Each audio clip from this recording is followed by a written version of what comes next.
कर्जमाफीच्या विविध योजनांमधून वंचित राहिलेल्या शेतकऱ्यांचा नव्या कर्जमाफी योजनेत समावेश करावा, आयकर भरणाऱ्या शेतकऱ्यांनाही कर्जमाफीचा लाभ द्यावा, तसंच मयत शेतकऱ्यांच्या वारसांना कर्जमाफीचा लाभ मिळावा या प्रमुख मागण्यांसाठी स्वाभिमानी शेतकरी संघटना आंदोलन छेडणार असल्याची माहिती संघटनेचे संस्थापक अध्यक्ष रविकांत तुपकर यांनी दिली आहे। याशिवाय नियमितपणे कर्जफेड करणाऱ्या शेतकऱ्यांना 2 लाख रुपयांचं प्रोत्साहनपर अनुदान द्यावं अशीही त्यांनी मागणी केली। या सर्व मागण्यांसाठी आमचा लढा सुरू राहील।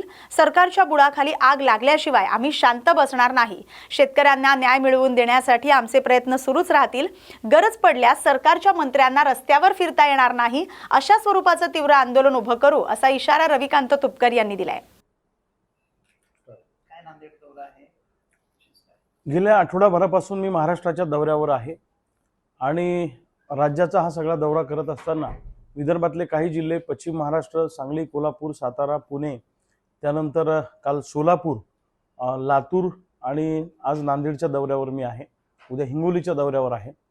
महाराष्ट्रातल्या शेतकऱ्यांसाठी सरकारनं जी काही अहिल्यादेवी होळकर कर्जमुक्ती योजना आणली, या योजनेमध्ये मोठ्या प्रमाणामध्ये त्रुटी आहेत आणि या योजनेमुळे 56 लाख शेतकऱ्यांचं सिबिल खराब होणार आहे।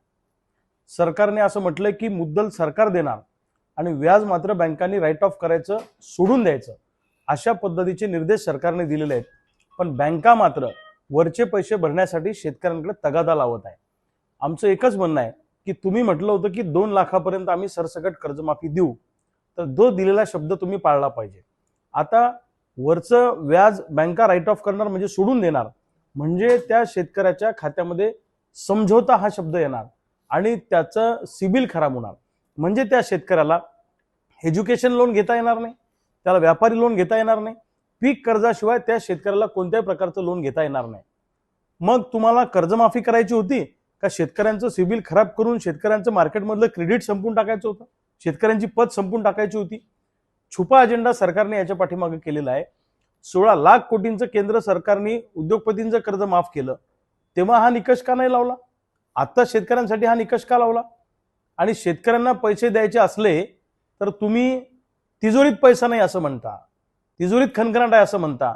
मग तिजोरीत खणखणाट आहे तर पुढचे 4 वर्ष 3 वर्ष एकाही आमदारांनी पगार घेऊ नये, त्यांनी सरकारी कुठलाही खर्च त्याच्यावर आमदारांवर करू नका, मंत्र्यांवर करू नका। कशाला खर्च करता? माजी आमदारांचे पगार थांबवा ना काही काळ, कलेक्टर आणि सचिवांचे पगार थांबवा काही काळ, अर्ध्या पगारावर आणा, 25% पगारावर आणा सुपर क्लास 1 अधिकाऱ्यांना। चाललंय काय? म्हणजे तिजोरीत पैसा नाही म्हणून शेतकऱ्याला कर्जमाफी द्यायची नाही, मग 1 लाख कोटीचा शक्तीपीठ महामार्ग करण्यासाठी तुमच्याकडे पैसा आला कुठून? हाही खऱ्या अर्थानं प्रश्न आहे। कोणी शक्तीपीठ महामार्ग मागितला होता? मोर्चा निघाला होता का? कोणी मागणी केली होती? कोणी उपोषणाला बसलं होतं? अरे जे शेतकऱ्यांनी मागितलंय ते तुम्ही द्यायला तयार नाही आणि बळजबरी शक्तीपीठ महामार्ग आमच्या मस्तकी मारताय। शक्तीपीठ महामार्गाच्या माध्यमातून 1 लाख कोटीचा तो शक्तीपीठ महामार्ग आहे, तो होईपर्यंत तो 1.5 लाख 2 लाख कोटीपर्यंत जाईल। त्याच्यात 50% रकमेवर डल्ला हाणायचा आणि ती रक्कम लोकसभेच्या निवडणुकीमध्ये निधी म्हणून वापरायची, पैसे वाटायचे, असा याच्या पाठीमागचा अजेंडा आहे सरकारमधल्या लोकांचा। हे प्रोजेक्ट काय सामान्य लोकांच्या भल्यासाठी थोडीच असतात। हे प्रोजेक्ट सत्ताधारी पक्षाच्या लोकांना फंड उभा करण्याचं एक साधन आहे, त्याच्यातनं पैसा हाणता येतो, तो कोणाच्या लक्षात येत नाही। म्हणजे सामान्य माणसाच्या खिशावर दरोडा घालण्याचं काम हे सरकार त्या ठिकाणी करत आहे। आमचं म्हणणं आहे शक्तीपीठ महामार्ग थांबवा, समृद्धी महामार्ग झाला। मुंबईला जायचं आमचं 2 तासाचं अंतर कमी झालं, 11 तास लागत होते 9 तासात आम्ही जातो, 10 तास लागत होते 8 तासात जातो, 7 तासात जातो, इतकंच झालं ना। शेतकऱ्यांचं एक्सपोर्ट किती वाढलं, शेतकऱ्यांच्या जमिनी गेल्या, शेतकऱ्यांचा शेतमाल किती निर्यात होतो, कोणत्या बंदरावर आमचा शेतमाल चालला? अजिबात नाही। एका बाजूला सोयाबीनमध्ये लुटायचं, कापसात लुटायचं, बोगस बियाणं मार्केटमध्ये आणायचं। तुमच्या नांदेड जिल्ह्यामध्ये आणि हिंगोली जिल्ह्यामध्ये मोठ्या प्रमाणामध्ये आंध्र प्रदेश आणि तामिळनाडूतून बोगस कंपन्या काम करतायत, बोगस सीड्स कंपन्या या भागामध्ये मोठ्या प्रमाणात आहेत बॉर्डरी असल्यामुळे। आणि पीजीआर नावाचा जो ॲटम आहे, प्लांट ग्रोथ रेग्युलेटर, म्हणजे पिकाच्या वाढीसाठी जे जैविक टॉनिक असतं त्यात पाणी विकलं जातं। हिंगोली जिल्ह्यात 750 कंपन्या आहेत, तुमच्या जिल्ह्यात सुद्धा 700-800 कंपन्या आहेत। या बोगस कंपन्या कुणाच्या आशीर्वादाने चालतायत? या सीड्स कंपन्यांकडून आणि या पेस्टिसाइड कंपन्याकडून मोठ्या प्रमाणामध्ये फंड घेतला जातो, हप्ते घेतल्या जातात आणि शेकडो कोटींची उलाढाल कृषी खात्यामार्फत केली जाते आणि यांना अभय दिल्या जातं. म्हणून आमचं म्हणणं आहे की 1966चा जो सीड ऍक्ट आहे त्या सीड ऍक्ट मध्ये बदल करा आणि कठोर शिक्षेची तरतूद करा. ज्यांनी बोगस बियाणं शेतकऱ्याला विकलं त्याला जन्मठेपेची शिक्षा लागली पाहिजे, त्याची दिंड निघाली पाहिजे मार्केटमधून, कारण त्यांनी सामान्य माणसाच्या जीवनाशी खेळ करण्याचं काम केलेलं आहे. हे सगळं चाललं कसं? एका सिनेमातला डायलॉग आहे, जर पोलिसांनी ठरवलं तर मंदिरासमोरची चप्पल पण चोरीला जाऊ शकत नाही, सरकारने ठरवलं तर बोगस बियाणाचा एकही दाना मार्केटमध्ये येऊ शकत नाही. पण सरकारचं या कंपन्यांना अभय आहे, सरकारमधल्या लोकांचा अभय आहे. मी पुढच्या आठवड्यामध्ये कोणते कोणते कृषी विभागाचे राज्य पातळीपासून खालच्या पातळीपर्यंत कोणते कोणते अधिकाऱ्यांचे किती किती हप्ते ठरलेले आहेत हे मी पुराव्यासहित सांगणार आहे. पुण्यात येऊन दाखवतो गंमत त्यांना काय आहे ते. महाराष्ट्रातल्या शेतकऱ्यांच्या पुत्रांची ताकद काय एकदा दाखवून देऊ.